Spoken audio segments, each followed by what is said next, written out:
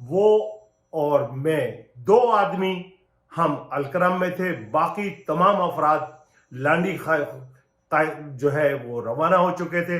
اور پھر 3 دن تک لانڈی والے بہت اچھی طرح جانتے ہیں، میری بات کی تائید کریں گے، 3 دن گولیاں چلتی رہیں. فوج، انتظامیہ، پولیس، رینجر خاموش تماشائی رہی.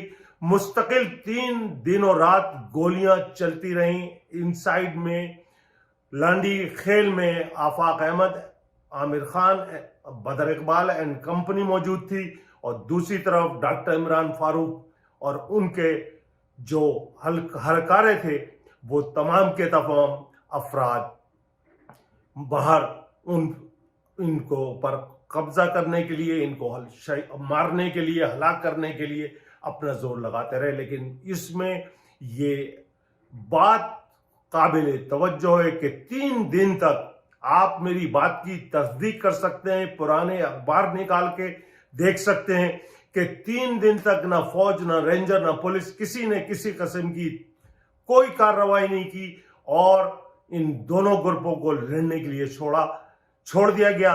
الکرم میں اس کے بعد پھر اسلم صاحب بھی چلے گئے، تو میں اکیلا الکرم اسکوائر میں اپنے لیبر ڈویژن کے دفتر میں واحد تنہا آدمی تھا جو وہاں بیٹھا رہا، اور یہ تمام کارروائیاں میرے سامنے ہوتی رہیں. تیسرے دن شور اٹھا شام کو کہ فوج آ رہی ہے، فوج آ رہی ہے، فوج آ رہی ہے. اور اس فوج آنے کے سلسلے میں پھر ان لوگوں نے وہاں سے راہ فرار اختیار کی.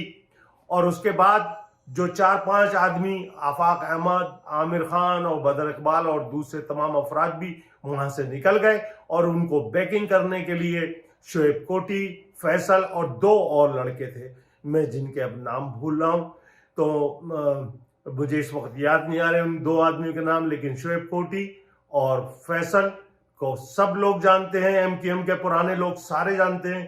ان دونوں افراد، چاروں افراد کو میجر کلیم نکالنے گئے. وہاں میجر کلیم کو پکڑ لیا گیا ان چاروں کے ساتھ، اور اس کے بعد ان چاروں کی مقصودہ لاشیں چاروں ضلعوں میں پھینکی گئیں.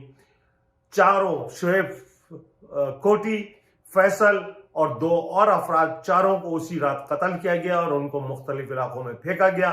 میجر کلیم کو کوٹا گیا، ان کے ڈینٹ اور پین ڈالے گئے، پھر ان کی ویڈیو بنائی گئی، اور وہ ویڈیو لے کر عظیم احمد طارق، اس وقت کے صدر غلام اسحاق خان کے پاس اسلام آباد پہنچے، اور ان کو بتایا کہ دیکھیں ہمارے خلاف فوج، ہمارے خلاف ملوث ہے، ہماری پارٹی کو توڑنے کے لیے، ہماری پارٹی کو آپس میں لڑانے کے لیے یہ فوج کی کارروائیاں ہیں.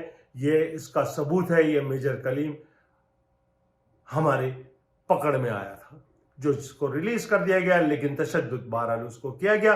جب وہ ویڈیو فوج نے دیکھی اور میجر کلیم کی جو شکل تھی انہوں نے دیکھی کہ کس طرح اس کو سجایا اور پھلایا گیا ہے، تو اس فوج نے پھر ڈیسائیڈ کر لیا کہ اب M Q M, Altaf Imran Farooq group کو تباہ و برباد کر کے چھوڑنا ہے.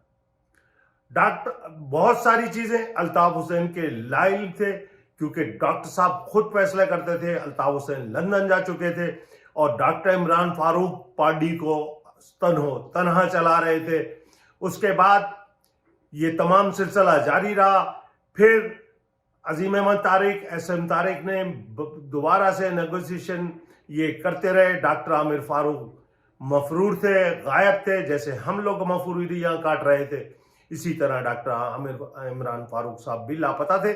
لیکن عظیم احمد طارق کی سربراہی میں پھر ایک میٹنگ ہوئی جس میں Aamir, Afaq, Badar Iqbal, senior vice chairman Tariq Javed جو آج کل لندن میں مقیم ہیں، یہ تمام افراد اس میٹنگ میں موجود تھے. لیبر ڈویژن پورا موجود تھا، تمام اے پی ایم ایس موجود تھی. سب لوگوں کے ساتھ مکمل طور پہ بات چیت کرنے کے بعد یہ ڈیسائیڈ ہوا کہ اب ہم سارے اختلافات کو بالائے طاق رکھتے ہوئے، ایک دوسرے کو گلے لگاتے ہوئے، متحد ہو کر ہم دوبارہ سے مہاجر قومی موومنٹ کے جھنڈے تلے کام کریں گے. اور یہ دوسرے دن کی پریس کانفرنس میں عظیم بھائی نے اعلان کرنا تھا، جس میں عظیم بھائی نے کہنا تھا کہ الطاف حسین یا تو پارٹی کی قیادت چھوڑ دیں یا الطاف حسین پاکستان آ کر ہماری قیادت کریں اور ہم سب دوبارہ سے متحد ہو کر دوبارہ سے اس پلیٹ فارم پہ کام کریں گے. لیکن اس پریس کانفرنس دوسرے دن صبح کو ہونی تھی. شام میں یہ تمام مسائل حل ہو چکے تھے. ڈاکٹر عمران فاروق کو عظیم احمد طارق نے الطاف حسین کو فون کر کے تمام صورتحال سے آگاہ کر دیا اور بتا دیا کہ سارے اختلافات دور ہو چکے ہیں. اب ہم سب مل کر دوبارہ سے اتحاد اور اتفاق کے ساتھ اپنی جدوجہد کو جاری رکھیں گے. لیکن اسی رات ڈاکٹر عمران فاروق کے حکم پر عظیم احمد طارق کو قتل کر دیا گیا. اور 14 نمبر دستگیر کی جامع مسجد میں کے صحن میں، اگر پرانے ساتھیوں کو یاد ہو، طارق جاوید گالیاں بک رہے تھے مسجد کے صحن میں کھڑے ہو کے، جو سینئر وائس چیئرمین ہیں، اور وہ کس کو الزام دے رہے تھے. اگر آپ سب پرانے ساتھی ہیں تو آپ کو بخوبی یاد ہوگا. تو یہ درپردہ یہ حقیقت ہے کہ جس کے نتیجے میں عظیم احمد طارق کو قتل کیا گیا. اور کوئی بھی شخص، چاہے عامر ہوں، چاہے آفاق ہوں، چاہے الطاف حسین ہو، چاہے ڈاکٹر عمران فاروق جو اب اس دنیا میں موجود نہیں ہے، کسی نے بھی کبھی سچ بات کہنے کی جرت اور ہمت نہیں کی.